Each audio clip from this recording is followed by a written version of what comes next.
मुंबई गोवा राष्ट्रीय महामार्गावरील हातखंबा गावाजवळील नव्या ब्रिजवर रविवारी 19 एप्रिल पहाटे भीषण अपघात घडला.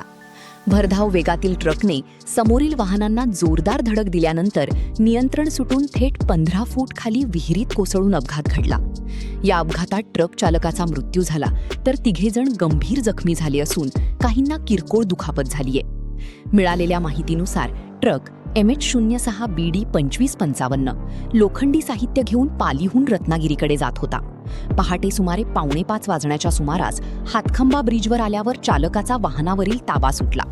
भरधाव ट्रकने प्रथम समोरील आयशर टेम्पो MH07 AJ 9913 ला मागून जोरदार धडक दिली. या धडकेने आंब्याच्या पेट्या घेऊन वेंगुर्ल्याहून वाशीला निघालेला टेम्पो पलटी झाला. यानंतर पलटी झालेला टेम्पो रस्त्याच्या कडेला उभ्या असलेल्या दुसऱ्या आयशर टेम्पोला MH05 EL 02227 ला धडकला.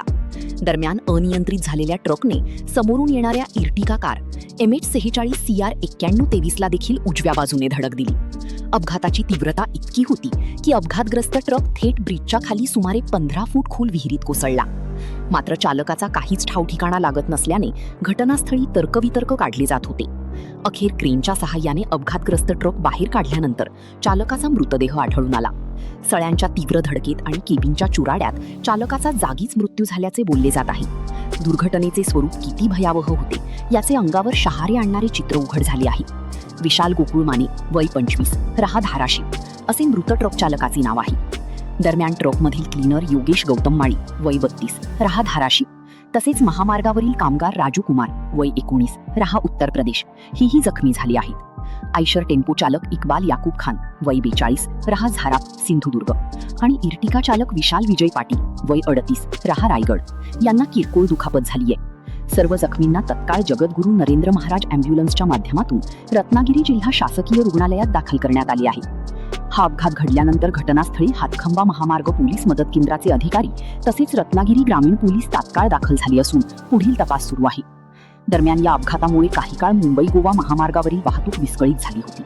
त्यानंतर अपघातातील वाहने बाजूला करून वाहतूक सुरळीत सुरू ठेवण्यात आली आहे. अपघाताची माहिती मिळताच ग्रामीण पोलीस निरीक्षक राजेंद्र यादव तात्काळ घटनास्थळी दाखल झाले. परिस्थितीचे गांभीर्य ओळखून त्यांनी वाहतूक सुरळीत करण्यासाठी आवश्यक ती उपाययोजना करण्याचे निर्देशही त्यांनी उपस्थित अधिकाऱ्यांना दिले. त्यांच्या उपस्थितीत पुढील कायदेशीर कारवाईला सुरुवात केली आहे.